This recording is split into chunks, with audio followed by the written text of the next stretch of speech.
करण के लिए सांस लेना मुश्किल हो गया। भले ही उसके सामने वाला व्यक्ति हत्या करने का कोई इरादा नहीं दिखा रहा था, फिर भी करण को उसके पीछे संसार शक्ति महसूस हो रही। यह केवल उसकी शक्ति नहीं थी, उसके अंदर एक इच्छा शक्ति भी थी। करण को लगा जैसे विरोध करने का कोई मतलब नहीं है। यह ऐसा था मानो उसकी अपनी प्रेरणा उसके प्रतिनिधि के जवाब से दब गई हो। लेकिन करण वजह एक किशोर नहीं था। कर्ण को बहुत परीक्षण से गुजरना पड़ा था और उसने पृथ्वी पर मंच पर भी लड़ी थी। उस समय उसने दो दबाव महसूस किए थे। वह दबाव ये से भी अधिक था जो वह भी महसूस कर रहा था। कैसे? क्या उसके पुराने प्रतिनिधि वाइस डी सौरभ ने अधिक मजबूत थे? बल्कि नहीं, हालात और परिणाम विभिन्न थे। यदि कर्ण पृथ्वी पर अपनी लड़ाई हार जाता तो उसका जीवन बर्बाद हो जाता। केवल एक ही लड़ाई सफल होने के लिए उसने कई महीनों तक अभ्यास लिया था और वह लड़ाई करण का पूरा भविष्य तय करेगी। लेकिन इस लड़ाई से कुछ नहीं होगा। यह कोई ऐसी लड़ाई नहीं थी जो उसका भविष्य तय करेगी। एक ऐसी लड़ाई थी जो करण को कुछ सिखाने के लिए है। हार और जीत से कोई फर्क नहीं पड़ता। इसलिए जब प्रतिनिधि करण का अब तक का सबसे शक्तिशाली प्रतिनिधि था, तब भी हारना बुरा नहीं था। इसकी उम्मीद थी। करण ने धीरे से फिर से अपनी तलवार निकाली और उस सौरभ की ओर देखा। आपने कहा था कि मैं हत्या के इरादे से हमला कर सकता हूँ, है ना? ने पूछा। आप कर सकते हैं, सौरभ ने अपना भाला तैयार करते हुए हल्के से सिर हिलाते हुए उत्तर दिया। फिर सौरभ ने अचानक आगे बढ़कर करण को आश्चर्यचकित कर दिया। करण को उम्मीद थी कि सौरभ करण के सभी अपराधों को आसानी से रोक देगा और उसे सिखा देगा, लेकिन अब वह उस पर हमला कर रहा था। एक पल के लिए करण के लिए प्रतिक्रिया करना मुश्किल हो गया, लेकिन उसके पास एक फायदा था जिससे उसे समय पर प्रतिक्रिया करने की अनुमति दी।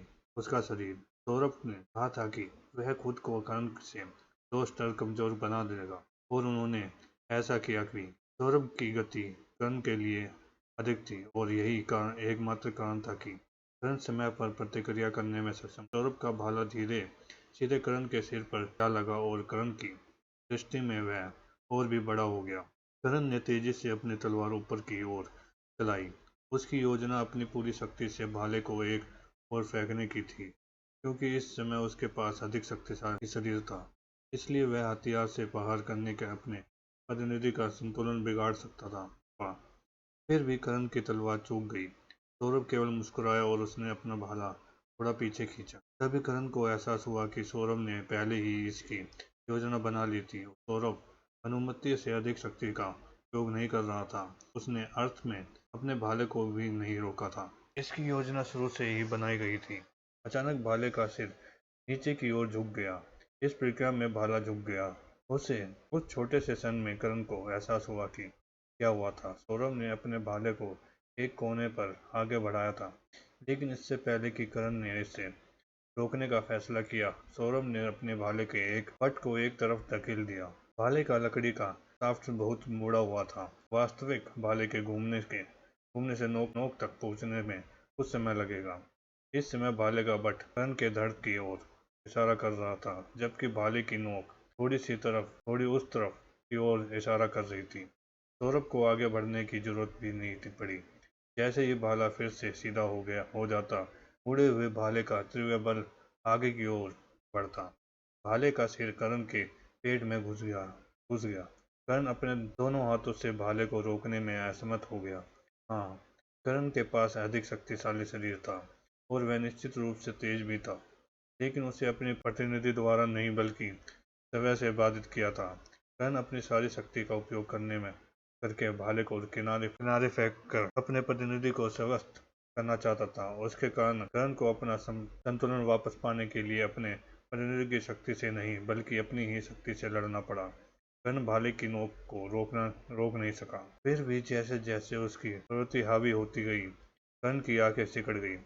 ये किसी एमएसएमएस सेनानी की प्रकृति नहीं थी, बल्कि किसी ऐसे व्यक्ति की प्रकृति थी जो महीनों तक जंगल में रहता था और हर समय शक्तिशाली जानवरों से लड़ता था। कर्ण को किनारे कर दिया। सौरभ, वीरा और लालू की आंखें आश्चर्य से चौड़ी हो गई। कर्ण अपनी इच्छा से हमले में गया था। किसी हमले के प्रति किसी की पहली और सबसे बुनियादी प्रतिक्रिया अपने सुरक्षा करना है। यदि कोई अपने चेहरे की ओर मुक्का आते हुए देखता तो वह तुरंत अपने हथियार उसके चेहरे के सामने रख देता। यदि किसी ने अपने पेट की ओर हमला होते हुए देखा तो वे या तो पीछे कूदने या बगल की ओर मुड़ने की कोशिश करते हुए अपने हाथ और पैर अपने धड़ के सामने रख देते। यह मूल्य प्रतिकृति थी। फिर भी करण अपने पेट को थोड़ा घुमाते हुए आगे बढ़ा। यदि करण ने कुछ नहीं किया होता तो भाला सीधा हो जाता और उसकी नोक करण के पेट में हल्की सी चुभ जाती। आखिरकार सौरभ करण को बहुत अधिक गंभीर चोट नहीं पहुंचाना चाहता था, लेकिन आगे बढ़ने और घूमने से भाले के सिर के किनारे ने करण के पेट में प्रहार किया। भाले की तेज तेज धार से करण के पेट पर गहरा घाव हो गया, लेकिन बस इतना ही। यदि हत्या के इरादे से भाले से वार किया गया होता तो करण पर भाले से वार किया जाता तो स्पष्ट रूप से इसी परिणाम से बदतर होगा। उसी समय करण की भुजाएं भाले के चारों ओर लिपट गई, जिससे वह उसके शरीर को छोड़ने से बच गई। करण के पास अधिक शक्तिशाली शरीर था और उसे इस सत्य का लाभ उठाना था। सौरभ ने भुजाएं ऊपर उठाई जब उसने देखा कि करण ने अपने बाएं हाथ से अपना भाला पकड़ रखा है, जबकि उसने अभी भी अपनी तलवार अपने दाहिने हाथ में रखी हुई है। फिर करण आगे की ओर बढ़ा। उसकी तलवार सौरभ की दिशा में लगी। उसने भाले को खींचकर सौरभ को और अपनी ओर खींच लिया। सौरभ केवल मुस्कुराया। वाह! भाला अचानक एक ओर झुक गया, जिससे सौरभ एक तरफ गिर गया। यह लगभग वैसा ही था जैसे भाला अभी भौतिक का अनुसरण नहीं कर रहा था। करण ने देखा कि क्या हुआ था। लीवर सौरभ ने करण को लीवर के आधार के रूप में उपयोग कर रहा था। सौरभ अनिवार्य रूप से खुद को किनारे करने के लिए फोर वोस्ट के सिद्धांतों का उपयोग कर रहा था। उसी समय करण के हाथ में मौजूद भाले ने खुद को अपनी उसकी पकड़ से बाहर निकालने की कोशिश की। करण के हाथों में शाफ्ट को मोड़ने के लिए सौरभ अपने शरीर की पूरी शक्ति का उपयोग कर रहा था। हालांकि पृथ्वी पर एक लड़ाकू द्वारा सीखी गई सबसे पहली चीज लोगों को नियंत्रण करना था।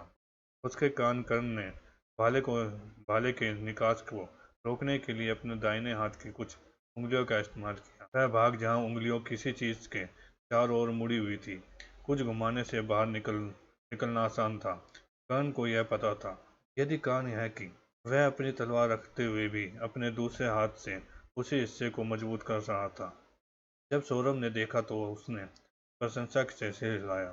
फिर सौरभ ने पूरी ताकत से अपना भाला आगे बढ़ाया।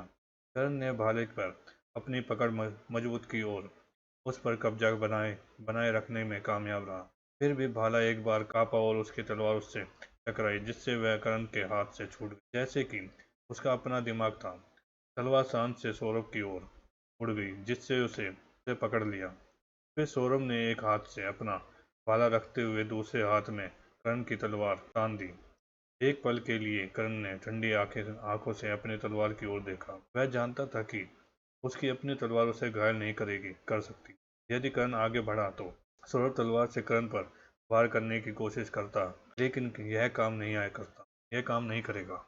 फिर कर्ण उस मौके का उपयोग सौरभ के साथ जमीन पर निहत्थे लड़ाई शुरू करने के लिए कर सकता है, जिसका अनिवार्य रूप से मतलब होगा कि कर्ण जीत जाएगा। आप जीत गए, कर्ण ने कहा, लेकिन अंत में कर्ण ने इसके खिलाफ फैसला किया। सबसे पहले सौरभ ने पहले ही तकनीकों का एक काफिला दिखाया था, और यह बहुत संभव था कि उसके पास और भी अधिक तकनीकें होगी। यदि यह कहना बहुत आशावादी होगा कि कर्ण सौरभ से निपटने में सक्षम होगा।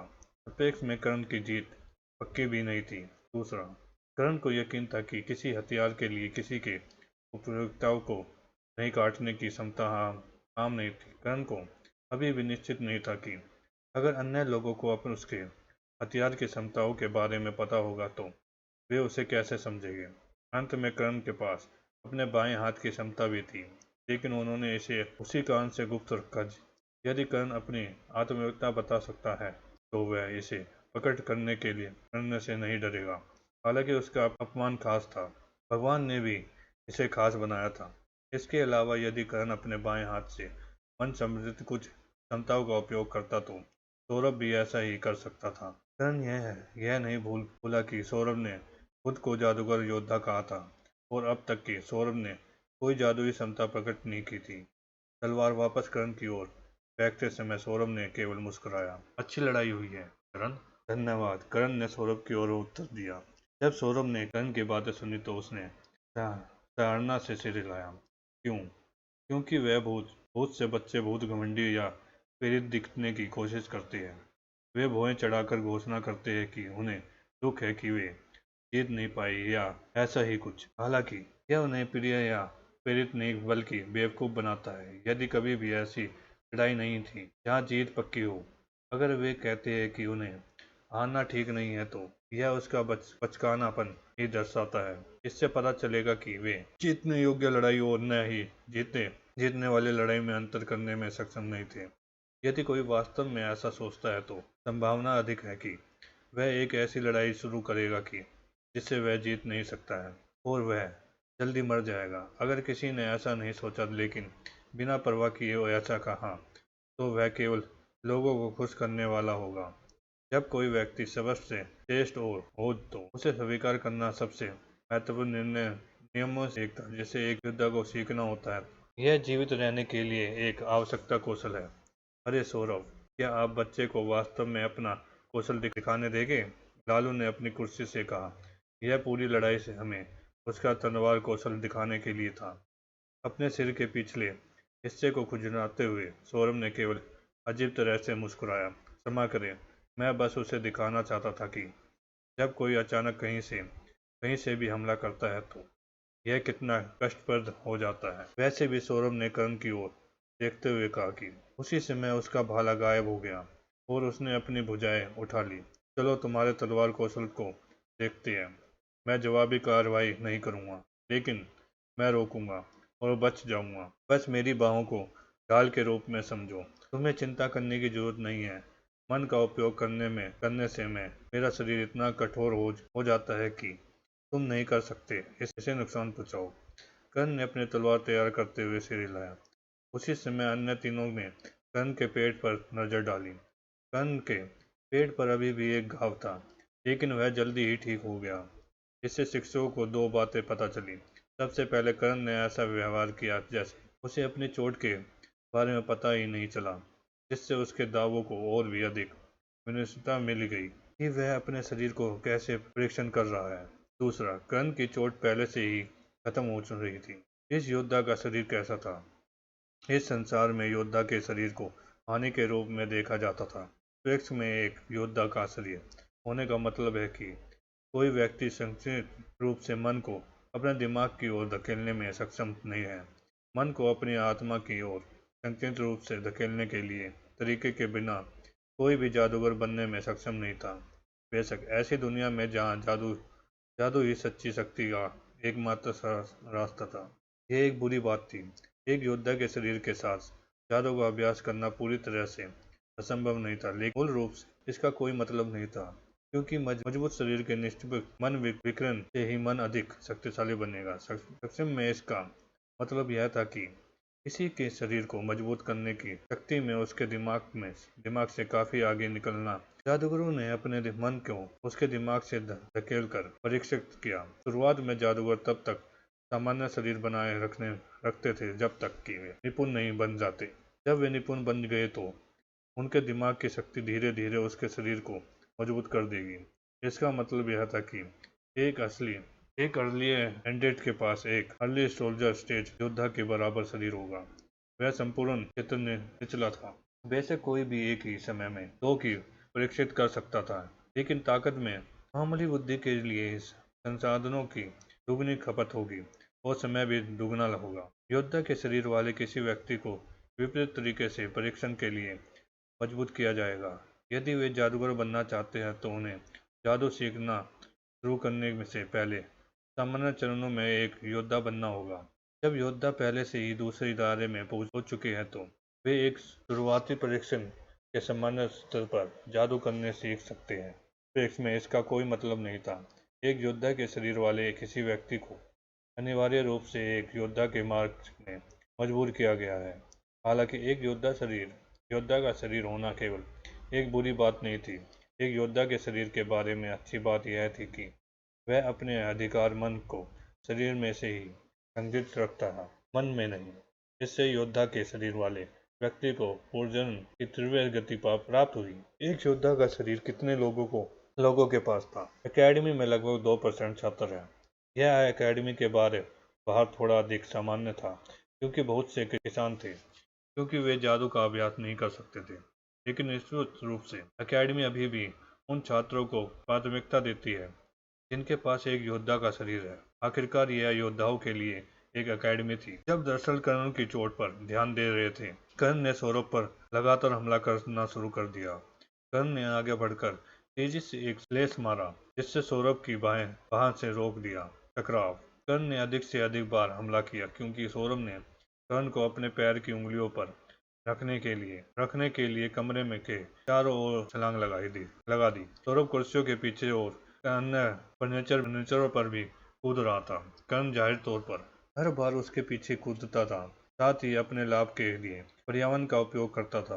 हैरानी की बात यह है कि कोई भी फर्नीचर को नुकसान नहीं हुआ। कोई सोचेगा कि कर्ण की प्रवृत्ति और आक्रामकता के कारण वह फर्नीचर को नष्ट कर देगा। आखिरकार खुद को रोके रखने और उसकी शैली नहीं थी, और यह सच था, वह खुद को रोक नहीं रहा था। और फर्नीचर को नुकसान क्यों नहीं हुआ?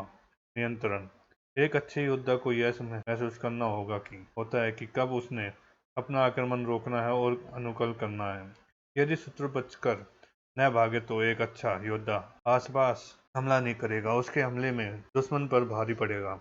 यदि दुश्मन बच निकला तो हमले को जारी रखने का कोई मतलब नहीं था, जिसके परिणाम रूप कर्ण फर्नीचर से नहीं टकराए। केवल वही व्यक्ति जो अपने परिवेश को समझने और उसके अनुकूल ढलने में सक्षम नहीं था, जब वह दुश्मन पर हमला नहीं कर सकता तो बिना सोचे समझे हमला करना जारी रखता है। जब अन्य दो शिक्षकों ने यह देखा तो उन्होंने फिर से धारणा में सिर हिलाया। अब तक कर्ण ने असाधारण आदतें और युद्ध प्रकृति दिखाई थी। ये उन लोगों की आदतें थी जो उनके जीवन में कई वास्तविक झगड़ों में रही थी।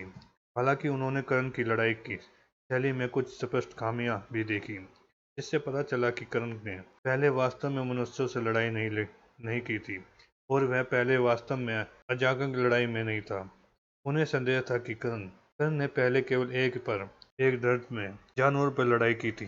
दोनों ने फैसला किया कि उन्होंने निर्णय लेने के लिए काफी कुछ देख लिया है, लेकिन वह अभी भी कर्ण को अपनी एक स्पष्ट खामी दिखाना चाहता था। सौरभ एक स्पष्ट के सामने रुक गया। कर्ण ने सौरभ पर हमला किया और सौरभ ने अपने बाएं हाथ से हमले को रोक दिया। फिर सौरभ हल्के से किनारे की ओर बढ़ा। कर्ण उसके बाद कार्यभार संभालना चाहता था। टकराव। अचानक कर्ण के सिर पर हिंसक रूप से विकृत हो गई। जगह सफेद तारे नजर आ रहे थे। प्रतिक्रिया स्वरूप कर्ण के पीछे की ओर उछला, लेकिन गिर गया। उसका एक हाथ उसके सिर पर चला गया। कर्ण को लगा कि उसके सिर से खून बह रहा है। कर्ण ने उस जगह की ओर देखा जहां वह अभी गया था, और उसने देखा कि पत्थर से बना एक मोटा फूलदान किनारे की ओर लुढ़क रहा था, जिस पर एक खून का धब्बा था। जब कर्ण ने स्तंभ के बारे में सौरभ पर हमला किया था तो सौरभ ने पैर से स्तंभ को थोड़ा हिला दिया था। स्तंभ के ऊपर का फूलदान उलट गया और वह कर्ण के सिर पर गिर गया। वह चीज सख्त और भारी थी। यह कर्ण की स्पष्ट खामियों में से एक थी। दुश्मन ने उसकी दृष्टि और दिमाग को पूरी तरह से खत्म कर दिया था, जिससे वह अपने आसपास के वातावरण के प्रति अंधा हो गया। कर्ण अभी भी देख सकता था कि उसका दुश्मन परिवेश के साथ कैसे बातचीत करता है, और वह अपने लाभ के लिए परिवेश का उपयोग भी कर सकता है, लेकिन इसमें केवल युद्ध में तत्काल परिवेश शामिल है। कर्ण किसी और चीज पर ध्यान नहीं दे रहा था, और वह समय समय पर अपने आसपास की जांच करने या शोर सुनने के बारे में नहीं सोच रहा था। यदि कर्ण ध्यान दे रहा होता तो वह सौरभ के पीछे के स्तंभ को हिलते हुए सुन सकता था। दुख की बात है कि सौरभ ने उसकी दृष्टि को नष्ट कर दिया था। ठीक है, सौरभ ने मुस्कुराते हुए कहा, यह काफी होना चाहिए। आपका मूल्यांकन सुनना चाहते हैं।